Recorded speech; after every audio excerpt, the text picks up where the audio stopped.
welcome to yearofhitchcockmovies.com. We are your hosts, Jeff and Diane, and this is movie number 14 from 1936, Sabotage. And with a name like Sabotage, it's gotta be good.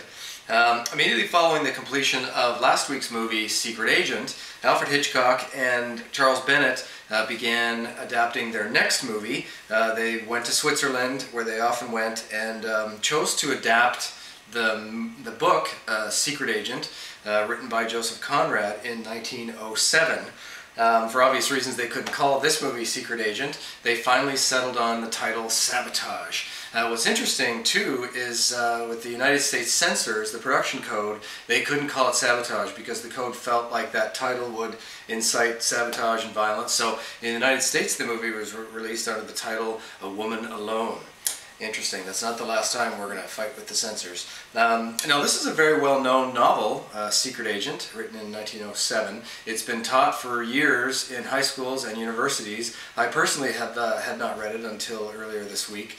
It was the favorite novel of Ted Kaczynski, the Unabomber, and has been adapted many, many times in plays, films, and television shows.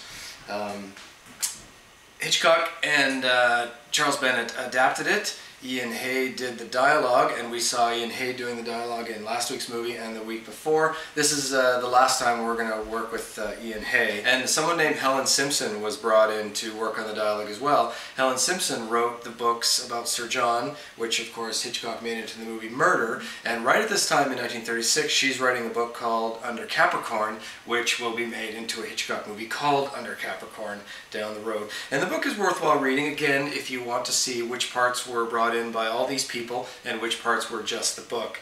I can tell you that there are many changes from the book, but one part in particular was remained faithful to the book, and we'll talk about that at the end of the movie. So a little background for this film. There are four main characters. We have the owner of this independent movie theater called the Bijou in London. The owner's name is Carl Verloc. He lives on top of the theater with his younger wife, and they live with her younger brother named Stevie. The husband, the actor, is Oscar Homolka. In real life, yeah, and those are his eyebrows.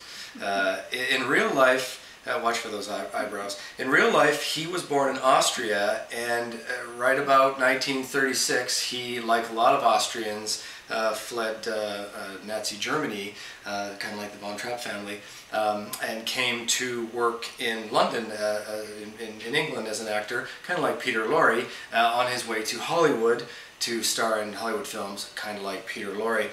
He ended up acting in movies with Ingrid Bergman, Marilyn Monroe, and Katharine Hepburn. Why wouldn't everyone want to go to Hollywood? The wife is played by Sylvia Sidney. She actually was contracted to do one film in England. She was a big Hollywood actress at the time, and she was contracted to do this film, our film tonight. She was a big Hollywood film star in the 30s, mostly with gangster movies. Her career diminished somewhat by the 40s, although she did receive an Oscar nomination in 1973 for a film she was in. And her younger brother Steve, who lives with them, is played by Desmond Tester. The fourth character of note, Hitchcock actually wanted to get Robert Donat to play that role, but unfortunately Robert Donat suffered from asthma, and right at this moment he could barely breathe. He was unavailable for the project. This actually happened a lot throughout his career. As the role as the detective in this film, we have the actor John Loder. He's posing as a greengrocer right next door to their theater. They're keeping an eye on Carl Verloc. Why are they doing that? Well, a little background.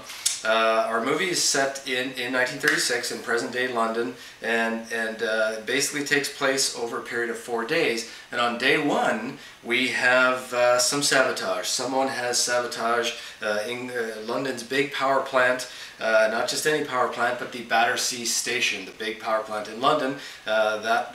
That power plant, they show it. You might recognize it because it makes an appearance in the Beatles film Help from 1965, and it's actually the cover of Pink Floyd's album Animals from 1977. And we find out that the saboteur is Mr. Verloc. It's not a whodunit. We find out pretty much right away who did it. It was him. And the detective sergeant, played by John Loder, is basically staking Mr. Verloc out because he is a suspected anarchist. And there's your background. Now I wanted to give a little bit of background on something called Lord Mayor's Show Day. That didn't mean anything to me, but it's a big deal in London. It's been a big deal in London. It's a parade that they have once a year. It's been a big deal since 1535, and it's sort of when the new Lord Mayor is appointed every year. They have this big parade, and it's a big deal.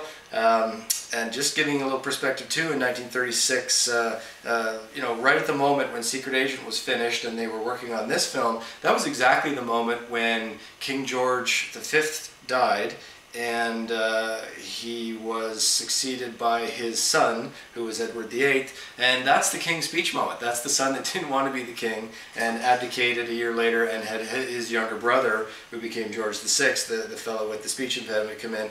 Also, you know, again, the Nazis continue to scare the bejesus out of everybody in Europe.